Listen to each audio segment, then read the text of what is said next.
শেষ পর্যন্ত মোহাম্মদ নবীর ব্যাটিং তাণ্ডবেও ম্যাচ জিততে পারল না রংপুর রাইডার্স। দর্শক, আরও একটি টানটানা উত্তেজনা ম্যাচে দেখলো পুরো টিকেটের বিশ্ব। দর্শক, আজ টসে হেরে ব্যাটিংয়ে নেমেছিলেন খুলনা টাইগার্স। ব্যাটিংয়ে নেমে 160 রান সংগ্রহ করেছিলেন খুলনা টাইগার্স। 160 রানের জবাবে ব্যাটিংয়ে নেমেই রীতিমতো ব্যাটিং বিপর্যয়ে পড়ে যায় রংপুর রাইডার্স। কেননা শুরুতে বাবার আজম রনি তালুকদারকে হারিয়ে বেশ চাপে পড়েছিলেন রংপুর রাইডার্স। তবে এক প্রান্তে আগলে রেখে দুর্দান্ত ব্যাটিং করছিলেন শামীম পাটোয়ারি, কিন্তু শামীম পাটোয়ারিও বেশিক্ষণ ব্যাটিং বেলকি দেখাতে পারেন নাই।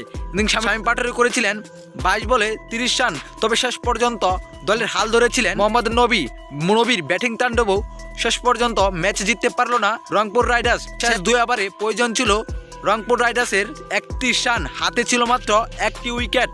সেখানে অসাধারণ ব্যাটিং করছিলেন মোহাম্মদ নবী, কিন্তু অফসাইড দিয়ে পিছন দিয়ে খেলতে গিয়ে আফিফের হাতে ক্যাচ দিয়ে অল আউট হয়ে যায় রংপুর রাইডার্স। অন্যদিকে টানা 3 ম্যাচে জিতে পয়েন্ট টেবিলের 1 নম্বরে অবস্থান করছেন খুলনা টাইগার্স। তো দর্শক, আজকে টানটানা উত্তেজনা ম্যাচটি আপনার কাছে কেমন লেগেছে অবশ্যই জানাবেন আপনার মতামত আমাদের এই ভিডিওর কমেন্ট বক্সে।